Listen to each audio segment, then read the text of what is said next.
Right here is my 7th-gen Accord build, more specifically a 2S4. And for all the Hellcord fans, no, it's not actually a Hellcat swap yet, but one day in the future, this will actually be Hellcat swap. In just a few weeks or so, I'm gonna be swapping out the current engine with an LS3, another 6.2 V8, and it's gonna be rear-wheel drive and manual. I don't even know how to drive manual, but I'm gonna make it happen. I'll talk more about that later. Right now, we gotta showcase what this car actually is in its current state in time. Let's start with what's actually under the hood, because I know everyone's just like, oh my god, the hood, let's see under the hood, just pop the hood. Okay, I got you, because I'm not going to show you in this video for real, no jokes, no, just real talk. This is business talk today, okay? That's what we're on. So let's pop the hood for real, and I'm going to edit it, maybe not really. Here we go, just a 3.0 V6, and damn, she's a little hot. Just a 3.0 V6, it's stock, there's no modifications to the engine other than just the exhaust, which actually, you know, let's show you the real exhaust of the Hellcord, why not?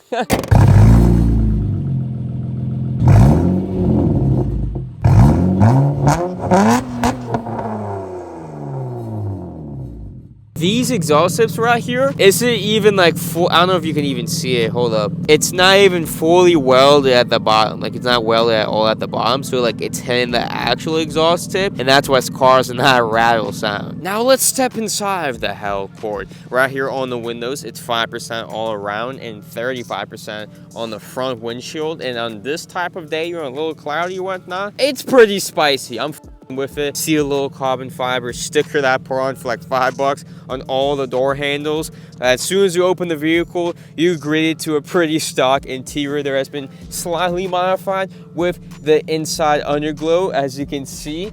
Also, a touchscreen. This is actually a really good radio because it has Apple CarPlay, like a full Apple CarPlay and Android Auto. It has the buttons for the climate controls, and there's even like an app for it right here. Boom, you can control all your climate as usual, but not with like a touchscreen. The Hellcord legitimately got 139,000 miles on it. Bar with like 104,000 way back in like end of 2021. Didn't really do anything to the car for a while, and then around 2022 I decided to modify a little bit, get some underglow, cut off some of the exhaust, and actually start making videos on this car. And then fast forward like another year, around April is when I started making like the Hellcat joke videos and whatnot. But it is an automatic, and it's on its second transmission, because if you remember the burnout videos, that destroyed the transmission. This transmission's had like 125,000 miles or something like that, so it's like a little less than the engine and everything else, but even the engine at 139 is probably still stronger than this transmission, I'm not gonna cap. Almost forgot to show all my red keys I got right here, because you know it is the Hellcord, so I have a few different options when it comes to, you know, keys I want to use for my car. Let's say just an SRT, maybe what, a Demon 170 Trackhawk. Hold up, where's the normal Hellcat one? I know it's in here. Here it is. This is the normal Hellcat. But you know, all jokes aside, the real red key is right here. This is my legit Honda key, and it's red kind of. I was gonna like replace the whole part, but I couldn't get like the physical key part like removed from this like original piece, so this is just the red key I'm rocking with. Let's talk more about the outside now. How about these wheels? Where did they come from? These are off of a 2019 Honda Accord Sport, and a lot of people are making claims like, oh, there's where my wheels went, these are stolen. And I just want to sit here and just clear it up and say, without a doubt, I'm a completely honest man. I would never do something like that. This is all legit. I paid a fair price. Someone just didn't want them anymore, and they sold them to me, okay? I did not steal them or do anything. I didn't go on a drill. Nothing like that happened, okay? But how about all that carbon fiber on the hood? Is that real? Is that fake? Do these vents actually work? These vents right here, none of them actually work. These actually have no holes in it. This has like one hole right there, but there's no hole in the hood, so it doesn't function as real vents, and these are not from AutoZone. This is not the AutoZone special. Okay, this is the Amazon special. Thank you. Like, no joke. Like, actually, the hood vents, the claw mark, that, even the badges, and this all came from Amazon. But the reason for all of this, like, ricey mods on the front of the car is clearly intentional. Like, I know it looks a little ricey or whatnot, and when you see the car, like, let me give you, like, an example. Let's say I just walked away for a second. Let's go away from the car. Pretend you never even seen the car a day in your life. Now you're just walking around our car and be like, oh, okay, you know, let me see your car. Boom! Oh my goodness, the Hellcord.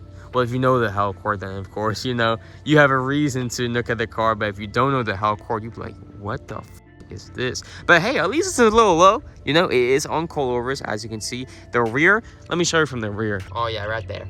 You got some camber too. It's pretty much tucking. Yeah, it's definitely tucking in the rear right here. And then the front, it's like almost tucking. So it's like, it's pretty good fitment, in my opinion. Pretty good fitment, especially for a Honda Accord, okay? On the back of the car, I have a custom Hellcord badge, which has a little interesting story why it now looks like this, because it has been through a war to even get like this. But before we discuss that, there is an SRT badge right under it on the trunk. So it actually looks like it's the same placement as it is in the shop truck, okay? On the bottom right of the trunk. So it looks like an OEM placement with an OEM badge. I made a grimace shake video. The grimace shake was on top of the car.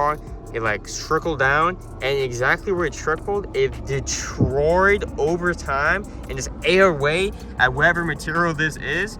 And now this is what it looks like. So if you drink the grimace shake, I'm honestly a little concerned for you. In the trunk, I got a pretty good speaker setup, 212 subwoofers. Right now, they're not working. I don't know why, but like every now and then, there'll be some problem with the wiring and where like one little wire gets disconnected and like the whole thing just stops working. So right now, I'm just rocking only the front stock speakers on the car. Nothing in the rear works. So, you know, that's why I had the exhaust, you know. The exhaust is my music. It doesn't even matter. I mean, I still play music, but you know. But like I said at the beginning of this video, it's not gonna be like this for long, because really soon this entire car is gonna be ripped apart and rebuilt with an LS3. It's gonna be rear wheel drive. It's gonna be a lot more than what some people think, because of course I'm not only throwing in the engine. It's gonna have different wheels, different brakes, different drivetrain, different transmission. It's gonna have to have a whole new rear subframe, because right now there is like essentially no rear subframe. It's gonna have to have new axles. It's gonna have new wiring, new ECU. It's like we're essentially rebuilding a whole new car, and it's gonna cost probably around like 30 racks or so. So that's why I have to get a loan for this. I don't have 30 racks just laying around right now. I believe right now, at the time I'm recording this video, we're 2 weeks away from being able to apply for the loan, because this specific type of business loan I'm applying for, my business has to be technically in business, like registered as an LLC for 12 months, and that doesn't happen until like May 27th, 28th. But as soon as that day comes, we're submitting that loan application, and we're supposed to hear back within like 1 to 2 days, I believe. And then inshallah, at the end of this month or the start of next month, this car will be in the shop beginning the swap. And of course, I'm gonna be making videos throughout the whole process. So if you want to follow along with the entire Hellcord build and actually witness this car go from what you actually just saw today, a stock V6 with some adjustments, you know, exhaust, coilovers, cosmetics a little bit and 10, to a crazy beast of machinery with like 500 horsepower from an LS3 6.2 V8, huge cam, full custom straight pipe exhaust, manual, rear wheel drive. Like, trust me, I'm gonna really put on the show for you once I actually have it swapped. I don't even know how to drive manual, but I'm gonna learn real quick. I'm gonna start like doing burnouts and just sliding the out of this thing. I'm not gonna be able to, like, of course, actually hold nasty drift angles yet. I'm gonna have to, you know, take some practice in and actually find like the proper locations to do that safely and correctly, you know, the closed courses, the tracks. But trust me, you will see this car spinning around and with a huge smoke cloud very soon. And if you want to know why I'm going with an LS3 over any other engine, watch this video on screen.